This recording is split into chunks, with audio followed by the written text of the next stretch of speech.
Alors pour en venir à ce que je parlais l'autre fois, je parlais de... On a 12 heures, 12 ans environ de jour et 12 ans environ de nuit.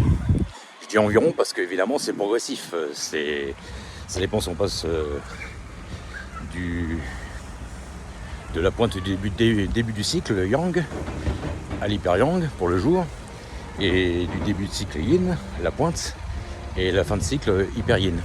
Donc quand je dis que le jour il commence à 6h et qu'il se termine à 18h, bien entendu c'est pas radical, ça se termine d'un coup, évidemment la nuit elle vient plus tard, hein, surtout en été. Mais c'est parce que ça veut dire qu'en fait, comme je l'avais expliqué précédemment, à 6h début d'amplitude, à midi pleine amplitude, à 18h ça commence à baisser d'amplitude, et là, à minuit fin de cycle. Et c'est pareil de l'autre côté.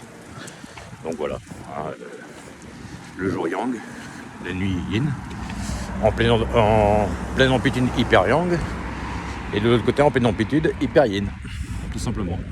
Donc évidemment c'est pour ça que c'est un peu comme un frein, quoi. Je veux dire, aux alentours des 18h, à peu près comme l'heure qu'il est là,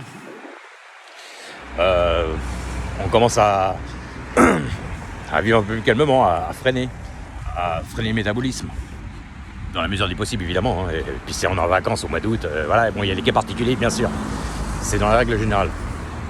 Alors après, bien entendu, selon ce qu'on fait, vous allez avoir sur Internet beaucoup de gens qui vont dire l'inverse. Ils vont dire, oui, mais il dit ça, mais voilà, ça dépend ce qu'on fait, évidemment. Si on a besoin de préparer les Jeux Olympiques, et puis qu'on doit s'entraîner intensément, évidemment que pendant une certaine période, vous allez être déséquilibré totalement dans l'activité totale, et puis vous êtes dans le mouvement complet. Et puis il y en a qui vont dormir très peu pour s'entraîner beaucoup, évidemment, ça dépend des moments.